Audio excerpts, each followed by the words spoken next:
انشاءاللہ جو سلسلہ گفتگو چل رہا ہے پچھلے دنوں سے، اسی کے ضمن میں کچھ باتیں آپ کی شخصیت کے حوالے سے بھی کروں گا۔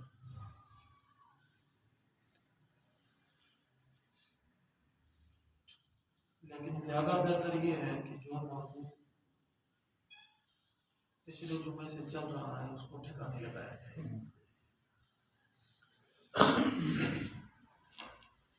ایک آیت مبارکہ تشریح میں ایک حدیث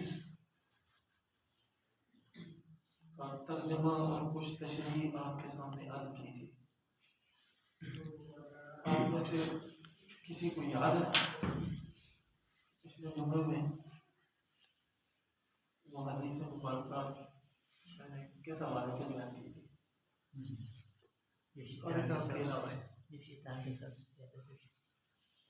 یاد کیا کریں، میں پھر ایک مرتبہ مختصر سا دہراتا ہوں، یاد رکھا کریں۔ یہی وجہ ہے کہ آج امت کا حافظہ بہت کمزور ہے، اور کسی کو اگر برا نہ لگے تو میں یوں بھی کہوں کہ ہمارے لوگوں کا حافظہ صرف دینی مسائل میں کمزور ہے، دنیا کی چیزوں میں کمزور نہیں۔ ایک آدمی نے کسی کو کوئی برا لفظ کہا ہے 20 سال پہلے، تو دوسرے بندے کو جس کو کہا ہے اس کو 20 سال بعد بھی یاد ہوتا ہے، اس نے مجھے فلاں جگہ پر اس طرح کہا تھا۔ اس کا مطلب یہ ہے کہ ہم اللہ کریم کی طرف سے پیدا کردہ ذہنی کمزور نہیں ہیں، اللہ نے تو استعداد والا پیدا کیا ہے، لیکن یہ ہوا کہ ہم نے دین کے مسائل میں تساہل، کمزوری اور بے رخا پن دکھایا ہے۔ اس وجہ سے دین کی تو کوئی بات یاد نہیں رہتی، ہاں دنیا کی باتیں یاد رہتی۔ اور ایک اور چیز بھی آپ کو بتاؤں، یہ میں شروع ہو جاؤں گا تو یہ شاید تقریر ہی کرنا ہے۔ آپ نے دیکھا ہوگا کہ شادی بیاہ کے موقع پر کھانا کھانے کے بعد ولیمے کی لوگ پیسے دیتے ہیں دولہے کو۔ صحیح ہے یا غلط ہے یہ تو مجھے نہیں پتا کہ یہ لوگ صحیح کر رہے ہیں یا غلط کر رہے ہیں، میں مفتی نہیں ہوں اس لیے میں نہیں کہتا۔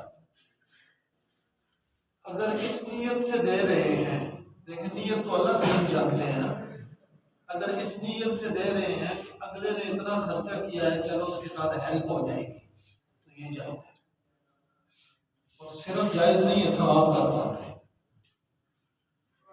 کہ اگلے سے ہیلپ کر رہے ہیں۔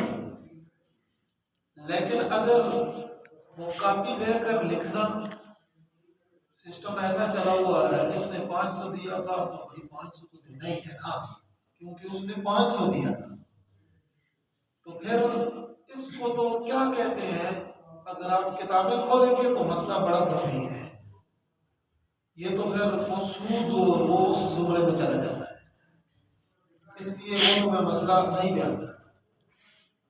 لیکن یہ بات کہتا ہوں کہ اگر کسی کے پاس نہ بھی لکھا ہوا ہو تو جس کسی نے پیسے دینے ہیں، لینے والے کو یاد ہے اس نے میرے اتنے پیسے دینے ہیں، اس کے بیٹے کی شادی پہ میں نے اتنے دیے تھے، تو مطلب یہ ہے کہ امت کا حافظہ جو کمزور ہے تو وہ دینی مسائل میں ہے، دنیا کی چیزوں میں۔ اس لیے یہ جو تقریر ہوتی ہے نا، آپ اس کو یاد نہیں کرتے، آپ سمجھ سکتے ہیں کہ یہ تقریر یہ الحمدللہ ایسی ہوتی ہے جس میں فالتو کوئی بات ہے، بالکل ایک نبی دلی گفتگو ہوتی ہے، پہلے لفظ سے آخر تک بندھی ہوئی ہوتی ہے، تھوڑا سا یاد رکھا کریں۔ تو میں نے عرض کیا تھا کہ اس حدیث اس آیت مبارکہ کے ذیل میں تفسیر روح البیان کے اندر ایک حدیث مبارکہ نقل کی گئی ہے کہ حضرت وہب بن منبہ رضی اللہ عنہ فرماتے ہیں کہ اللہ کریم کے محبوب نے ہمیں بتلایا ہے کہ اللہ کریم نے شیطان کو حکم دیا کہ تو میرے محبوب کے پاس چلا جا، وہ تو اس سے جتنی باتیں پوچھیں گے تو نے ان کا جواب دینا ہے۔ شیطان آیا کس طرح؟ بوڑھے بابے کی شکل میں، بوڑھے بابے کی شکل میں آیا، ہاتھ میں سوٹا تھا، تو وہ لے کر جب حضور کے پاس سامنے پہنچا تو آپ صلی اللہ علیہ وسلم نے پوچھا کہ تو کون ہے؟ تو وہ کہنے لگا کہ میں ابلیس ہوں، اور کہتا ہے کہ امرنی ربی، کہ میرے اللہ نے مجھے حکم دیا ہے، میرے رب نے مجھے، اس پر میں بات کر چکا ہوں، کہتا ہے میرے رب نے مجھے حکم دیا ہے کہ میں آپ کے پاس آؤں اور جو کچھ آپ مجھ سے پوچھیں تو میں اس کا جواب آپ کو دے دوں۔ تو آپ صلی اللہ علیہ وسلم نے اس سے پوچھا کہ تو بتا کم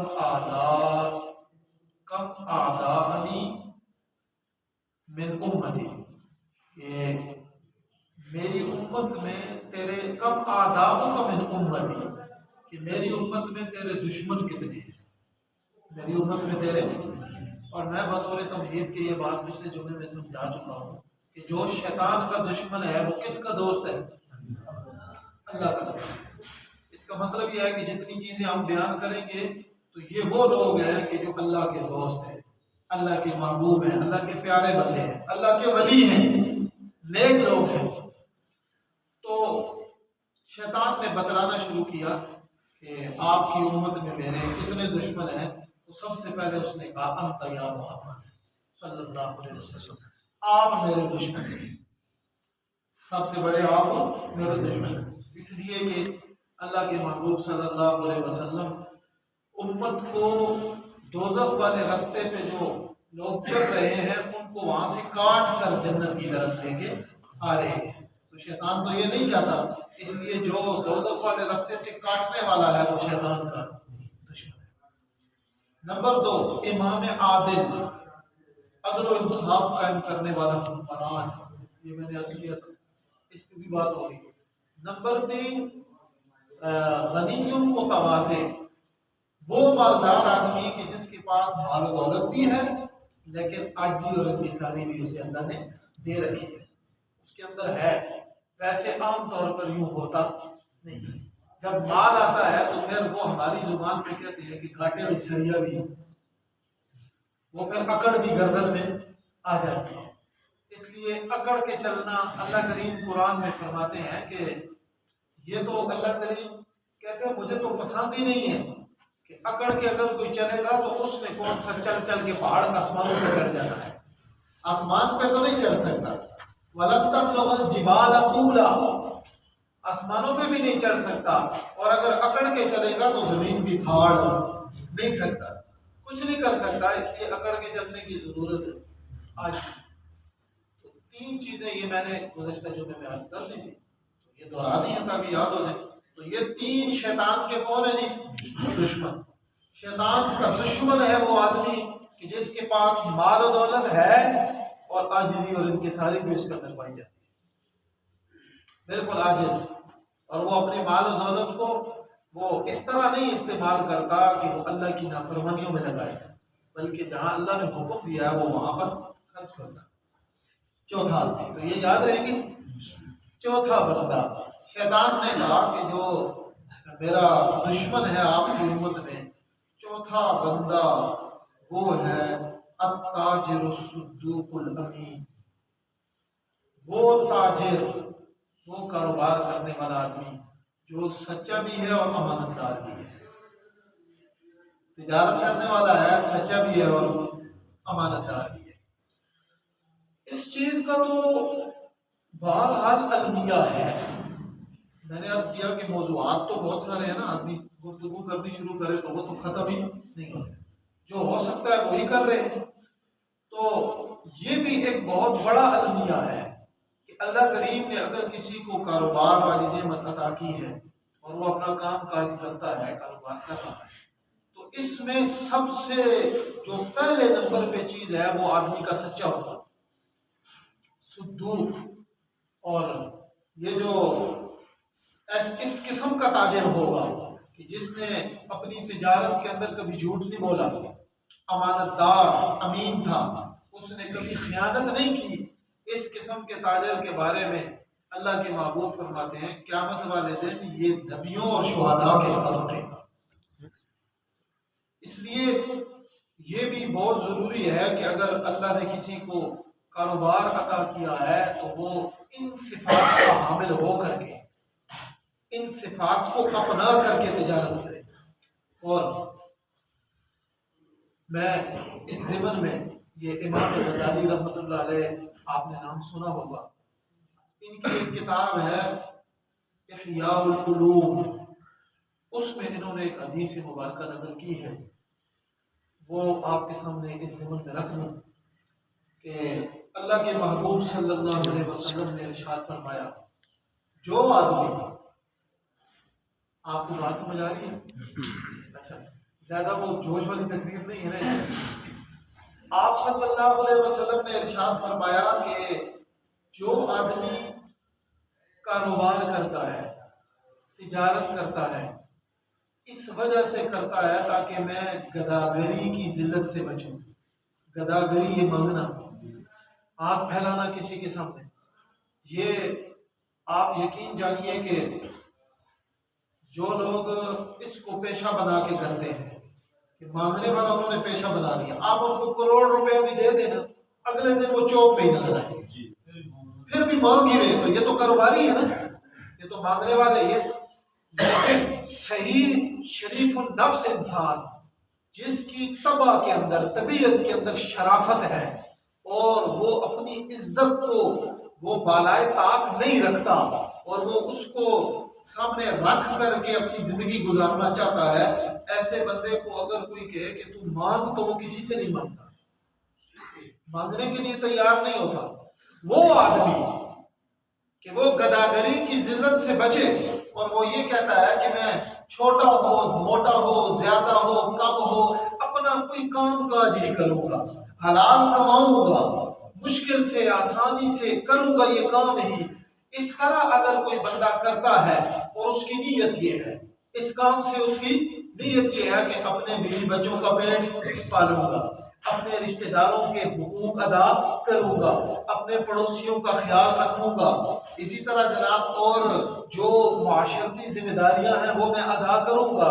اس طرح اگر کوئی آدمی کرتا ہے، کاروبار اس وجہ سے کرتا ہے، اس وجہ سے اگر کوئی کاروبار کرتا ہے، کام کاج کرتا ہے، اللہ کے محبوب فرماتے ہیں، جھوٹ نہیں ہے، حدیث مبارکہ ہے، سچی بات ہے، اللہ کے محبوب فرماتے ہیں یہ والا آدمی، یہ جب قیامت والے دن اللہ سے ملے گا، اللہ کریم سے اس کی ملاقات ہوگی، کس انداز میں ہوگی کہ اس کا چہرہ اللہ کے محبوب فرماتے ہیں 14ویں چاند کی طرح چمک رہا، اس لیے کہ یہ آدمی کیا کر رہا تھا؟ التاجر الصدوق الامین، یہ سچا امانت دار آدمی بن کی زندگی گزار رہا تھا۔ اس نے یہ ذمہ داریاں نبھانے کے لیے، باقی اگر آپ مسئلے مسائل قرآن کی روشنی میں ان چیزوں کو اگر دیکھیں تو پھر تو جو اللہ والے ہوتے ہیں جو دنیا سے کٹ کے زندگی گزارتے ہیں، زندگی تو اصل میں وہی ہے، دنیا تو ایسی چیز ہی نہیں ہے جس کے ساتھ مشغول ہوا جائے، جس کے ساتھ لگا جائے، اس لیے کہ جو بھی دنیا کے دامن کو پکڑتا ہے تو دنیا اس کو کھینچ کے اپنے ساتھ ہی لے جاتی ہے۔ لیکن ہمیں تو رخصت ملی ہے نا کہ ہم نے تو چھوٹا موٹا کام کاج کرنا ہے، کچھ نہ کچھ کریں گے تو نظام چلے گا۔ تو عرض یہ کر رہا ہوں کہ اگر صحیح قرآن و حدیث کو دیکھا جائے اور انسان کی پیدائش کے مقصد کو دیکھا جائے تو وہ تو یہ کام کاج نہیں ہے، وہ تو پھر انسان ساری زندگی اپنا ماتھا سجدے میں ڈال کے پڑا رہے تب بھی اللہ کی نعمتوں کا شکر تو ادا نہیں ہو سکتا۔ لیکن یہ ہے کہ اگر کوئی آدمی دنیا کے کام کاج میں ہی لگا ہے، اللہ نے آسانی اتنی کر دی ہے، اللہ فرماتے ہیں نیت یہ والی کر، یہ نیت کر کہ میں نے یہ ذمہ داریاں ادا کرنی ہے، اپنے پڑوسیوں کا، اپنے رشتہ داروں کے ساتھ صلہ رحمی، اپنی ذمہ داریاں بیوی بچوں کی، والدین کی، یہ نبھانے کے لیے اگر کوئی آدمی کام کاج کر رہا ہے تو اللہ کریم فرماتے ہیں وہ آدمی قیامت والے دن مجھے اس طرح ملے گا کہ جس طرح 14ویں رات کا چاند چمکتا ہے، اس طرح اس کا چہرہ چمک رہا۔ اور پھر اگلی اس حدیث کا دوسرا ٹکڑا وہ یہ ہے کہ اللہ کے محبوب صلی اللہ علیہ وسلم فرماتے ہیں کہ جو آدمی حلال مال کماتا ہے، آپ نے یہ جملے پہ غور کرنا ہے، حرام کا کہیں تصور اسلام میں انسان کی زندگی میں حرام کا کہیں تصور کہ حرام ایک آدمی کمائے، اس کا تو تصور ہی نہیں ہے۔ اور دیکھیں نا، ایک آدمی کسی سرکاری جگہ سے گزر رہا، آئی ڈی کارڈ دکھانا پڑتا ہے، وہاں کاغذات اپنے دکھانے پڑتے ہیں، بندہ میں کون ہوں، تو آپ بتائیں جانچ پڑتال کس بندے کی ہوتی ہے؟ جس کے پاس کاغذ ہو، شناختی کارڈ ہو، اس کا دیکھا جاتا ہے نا۔ جس کے پاس ہو ہی نہیں اس کو تو سائڈ پہ لگاتے ہیں نا۔ چیک تو اسے کیا جاتا ہے کہ جس کے پاس کوئی کاغذ ہو، جس کے پاس کوئی چیز ہی نہیں ہے اس کے لیے تو چیک والا مسئلہ تو نہیں ہے، اس کو تو لائن میں لگا دیا جائے گا، جناب تو نکل نہ ادھر۔ اس لیے حرام کمائی کا تو اسلام میں کوئی تصور ہی نہیں ہے۔ آپ اس جملے حدیث کے پہ غور کریں، اللہ کے محبوب فرماتے ہیں جو آدمی حلال کماتا ہے، کیا کرتا ہے؟ حلال کماتا ہے، اور کس وجہ سے کماتا ہے؟ مفاخرن، الفاظ ہیں حدیث کے، مفاخرن، اس لیے کماتا ہے حلال مال زیادہ تاکہ میں لوگوں پر فخر کروں۔ لوگوں پر آج ایسے ہی ہے، ضرورت تو اللہ کریم کسی نہ کسی درجے میں پوری کر ہی دیتے ہیں، لیکن مسئلہ کیا چل رہا ہے کہ زیادہ ہو، اور وہ زیادہ اسی لیے ہے کہ بھائی دیکھیں اس کے پاس یہ ہے تو میرے پاس نہیں ہے، وہ جو مقابلے کی ایک فضا ہے۔ مفاخرن، اسی طرح مرائین، دوسرا لفظ، اس لیے زیادہ مال، حلال حرام کی بات ہی نہیں ہو رہی، حلال کماتا ہے اس لیے زیادہ کمانے کی کوشش کرتا ہے تاکہ وہ مرائین، دکھلاوے کے لیے کہ دوسروں کو دکھلا سکوں یہ بھی ہے میرے پاس، یہ بھی ہے۔ تو فرماتے ہیں کہ اللہ کے محبوب صلی اللہ علیہ وسلم اس قسم کا آدمی جب قیامت والے دن وہ اللہ کریم سے ملاقات کرے گا تو اللہ کریم اس کی طرف دیکھنا گوارا نہیں کریں گے، اللہ کریم اس سے اپنا چہرہ مبارک پھیر لیں گے، اللہ کریم اس کی طرف دیکھیں گے بھی نہیں، اپنی نظر رحمت سے اس کو نوازیں گے بھی نہیں۔ یہ حلال کمال، نیت کے اندر فساد آ گیا، نیت خراب ہو گئی تو وہ آدمی اس کی طرف اللہ کریم دیکھیں گے بھی۔ تو میں نے عرض یہ کیا کہ شیطان کا چوتھا دشمن کون ہے؟ سچا تھا، سچا اور امانتدار تھا۔ جھوٹ کی بنیاد پر آج یہ جو بے برکتی ہے نا، یہ بے برکتی کی ایک مین وجہ بھی یہی ہے۔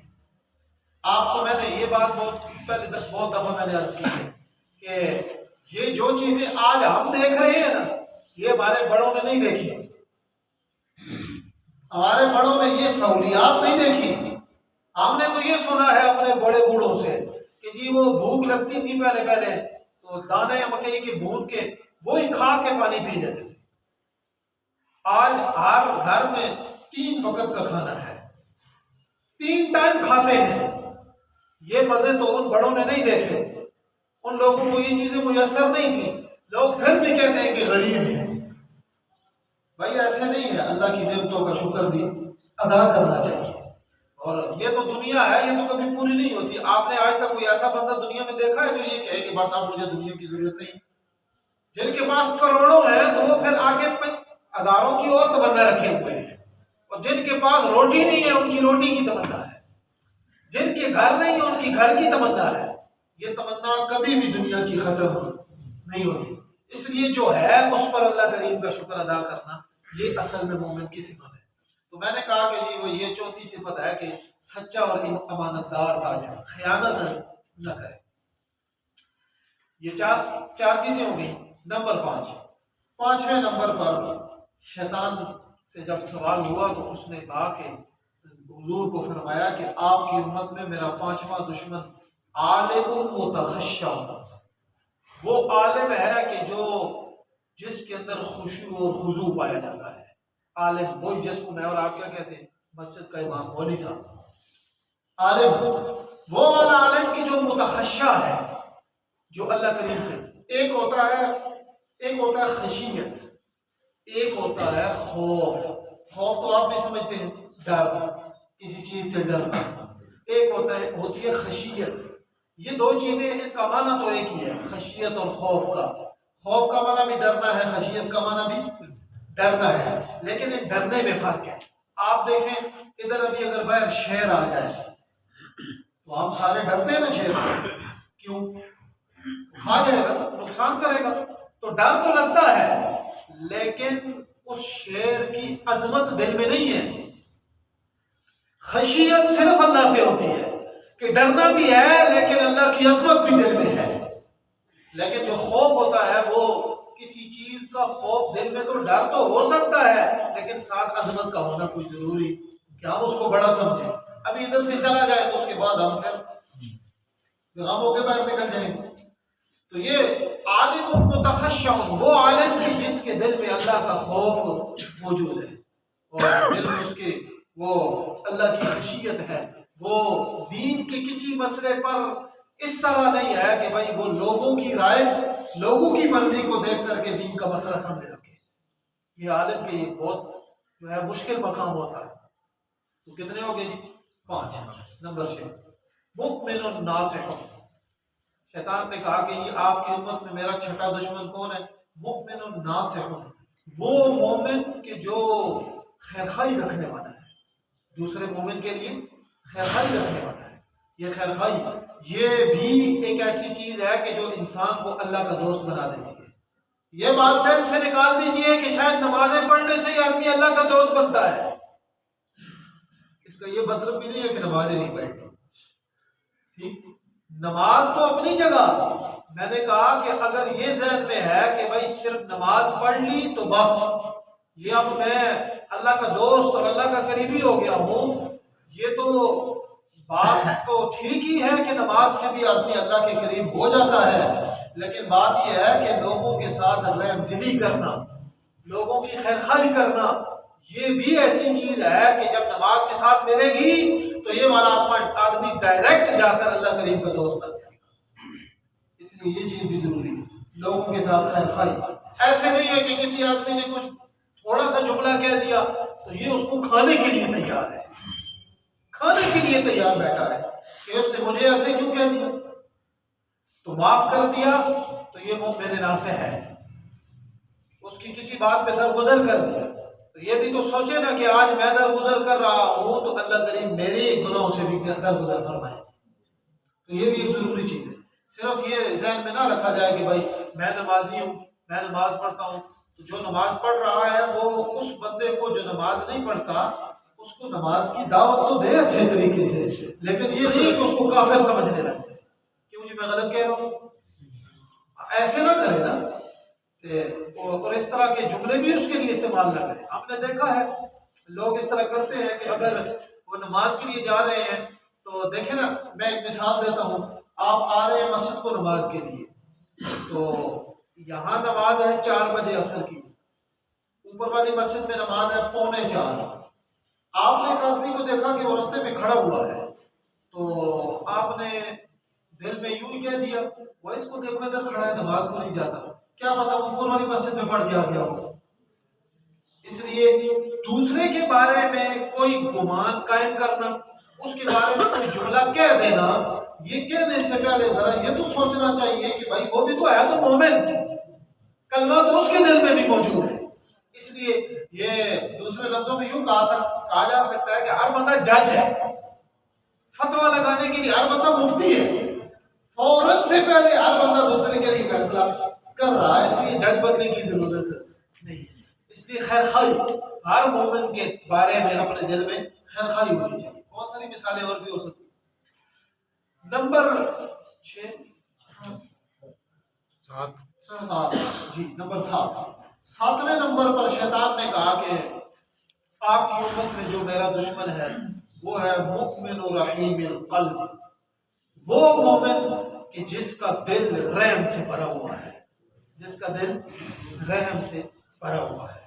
یہ والا جو نمبر ہے نا 7واں، اس 7ویں نمبر پر میں آپ کے سامنے حضرت ابو بکر صدیق رضی اللہ تعالیٰ عنہ کا یوم وفات بھی ہے 22 جمادی الثانی کو، تو اس حوالے سے بھی کوئی بات میں نے کہا میں عرض کروں گا تو وہ اس نمبر کے ساتھ میں عرض کر دیتا ہوں، باقی اور چیزیں پھر اگلے جمعے میں آ جائیں۔ مؤمن و رحیم القلب، مومن رحم دل ہو، ایسا مومن کہ جس کے دل میں دوسروں کے بارے میں رحم ہے۔ اور آپ کو پتا ہے کہ اللہ کریم کی صفت بھی ہے، کون سی؟ رحیم۔ یہ رحیم اللہ پاک کی صفت ہے، اور یہ رحمان اور رحیم یہ دو صفتیں ہیں اللہ کریم کی، اور یہ ایسی صفتیں ہیں کہ ان صفات کی وجہ سے ہی مومن کی بخشش ہو جائے گی، ان صفات کی وجہ سے۔ اور یہ اللہ کریم کی ایسی صفات ہیں کہ آپ اگر غور کریں تو میں آپ کو ایک بات بتاؤں، آپ سارے پڑھتے ہیں نا بسم اللہ الرحمن الرحیم، دو لفظ ہیں الرحمن اور الرحیم۔ آپ نے کبھی سوچا ہے کہ رحمان کا معنی کیا ہے اور رحیم کا معنی کیا ہے؟ یہ دونوں لفظ ایک ہی ہیں، رحمہ ان کا جو لفظ جو مادہ ہے نا جس سے یہ بنے ہیں وہ دونوں وہ ایک ہی چیز ہے، رحیم رحم، راح اور میم، اسی سے رحمان بنا ہوا ہے، اسی سے رحیم بنا ہوا ہے۔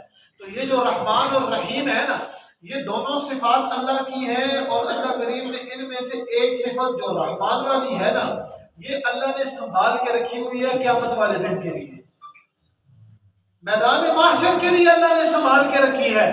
آج جو دنیا میں اللہ کریم کا رحم نظر آ رہا ہے، یہ صرف رحیم والی صفت کا مظہر ہے، رحیم والی صفت کا جلال ہے، رحیم والی صفت کی روشنی ہے۔ پھر بھی اللہ کا کتنا رحم ہے ہمارے اوپر، گناہ کر رہے ہیں پکڑ نہیں آ رہی، یہ اللہ کی رحیم والی صفت ہے۔ اللہ نے رحمان والی صفت کو قیامت والے دن کے لیے سنبھال کے رکھا ہے۔ جب میرے اور آپ جیسے گناہگار ساری زندگی گناہوں میں گزری، جب اللہ کے دربار میں پہنچیں گے، اللہ پوچھیں گے بتا کتنی زندگی گزاری ہے، کہتا ہے 90 سال گزار کے آیا ہوں، یا اللہ بوڑھا ہو گیا تھا تب بھی تیری نافرمانیاں ہی کرتا رہا۔ اللہ کہتے ہیں کوئی بات نہیں، آج تو نے کلمے والی صفت کو، کلمے والی نعمت کو دل میں سجایا تھا، میں اپنی رحمان والی صفت کو کھول کر کے آج اعلان کرتا ہوں تجھے بھی میں نے معاف کر دیا۔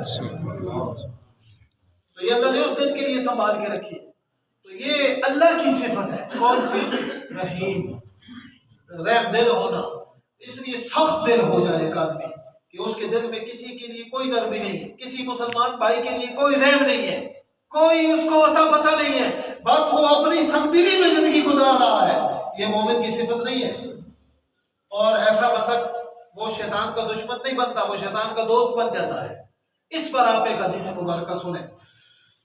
حدیث کی کتابوں میں حضرت ابو ہریرہ رضی اللہ تعالیٰ عنہ کی روایت ہے، وہ فرماتے ہیں کہ ایک مرتبہ نبی اکرم صلی اللہ علیہ وسلم کے سامنے حضور تشریف فرما ہے، حضور کے سامنے حضرت ابو بکر صدیق بھی موجود ہے اور صحابہ کرام بھی موجود ہیں۔ ایک آدمی آیا، اس نے آ کر حضرت ابو بکر صدیق کو برا بھلا کہا، کوئی سخت جملے کہے حضرت ابو بکر صدیق کے لیے۔ تو اب حدیث میں الفاظ یوں ہے کہ حضرت ابو بکر صدیق بھی بیٹھے ہیں، وہ چپ، وہ کہہ رہا ہے، یہ چپ بیٹھے ہیں۔ فلما اکثر، الفاظ یوں ہے کہ جب اس آدمی نے حد تجاوز کی، ایک ہوتا ہے نا ایک آدمی تھوڑی سی کوئی بات کرے تو بندہ کہتا ہے چلو یار 2-4 باتیں اس نے مجھے کہہ دی ہیں برا بھلا تو کوئی نہیں، لیکن بعض لوگ ایسے ہوتے ہیں کہ جو برا بھلا کہنے میں بھی حدود کو کراس کر جاتے ہیں، اس حد سے گزر جاتے ہیں کہ اگلے بندے کی برداشت سے بھی وہ بات باہر ہو جاتی ہے، اتنا برا بھلا کہہ دیا۔ تو اس آدمی نے بھی اسی طرح کیا، بہت کچھ کہہ دیا۔ تو حدیث میں یوں ہے کہ نبی اکرم صلی اللہ علیہ وسلم مسکرا رہے تھے، حضور تبسم فرما رہے تھے، ہنستے نہیں تھے۔ یہ آپ کو پتا ہوگا آپ صلی اللہ علیہ وسلم کی صفات میں سے ہے کہ حضور نے کھلکھلا کر کے دانت سارے کھل جائیں تو کبھی ہنسے نہیں ہیں، تبسم فرما رہے تھے۔ اور پھر وہ تبسم بھی تو ایسا تھا کہ جس میں ساری کائنات کا قربان کیا جا سکتا تھا۔ حضور تبسم فرما رہے تھے اور تعجب بھی فرما رہے تھے۔ تعجب یہ تھا کہ بھائی دیکھو اب بالکل ہی آپے سے باہر ہو رہا ہے، بالکل ہی حدود کراس کر رہا ہے۔ تو یوں جب کر رہے تھے تو حضرت ابو بکر صدیق رضی اللہ تعالی عنہ نے، اب دیکھیں نا ایک بندہ حد سے ہی آگے بڑھ جائے تو اگلے نے کچھ تو بولنا ہے نا، تو حضرت ابو بکر صدیق نے بھی اسی انداز میں تھوڑی سی کوئی بات اس کو جواب میں کہہ دی. فلما رددت علیہ بعض قولہ، یہ الفاظ ہیں کہ جب حضرت ابو بکر صدیق نے واپس اس کا کسی بات کا جواب دیا، کوئی جملہ واپس اس کو کہہ دیا، جب کہا تو نبی اکرم صلی اللہ علیہ وسلم قاما، اٹھ کھڑے ہوئے اور وہاں سے چلے گئے، حضور چلے گئے. حضرت ابو بکر صدیق پیچھے پیچھے، مؤمن و رحیم القلب، نرم دل والا مومن. بہت کچھ اس آدمی نے کہا، حضرت ابو بکر صدیق بولے نہیں ہے. آج 22 جمادی الثانی آنے والی ہے، حضرت ابو بکر صدیق کی وفات کا دن. جناب 22 جمادی الثانی کا پیغام یہ ہے کہ مومن کو چاہیے کہ صدیقی صفات کو اپنائے. یہ صدیقی صفات ہے کہ کسی نے کچھ کہہ دیا تو پتھر اٹھا کے اس کو نہ مارے، ذرا دل کو نرم کرے، برداشت پیدا کرے. تو حضرت ابو بکر صدیق حضور کے پیچھے پیچھے چل پڑے. آگے جا کر پوچھا یا رسول اللہ، اس نے مجھے اتنا کچھ کہا تھا، اس وقت تو آپ بیٹھے رہے، اور اب جب کہ میں نے کوئی بات آگے سے کہہ دی تو آپ بھی اٹھ کر چل پڑے.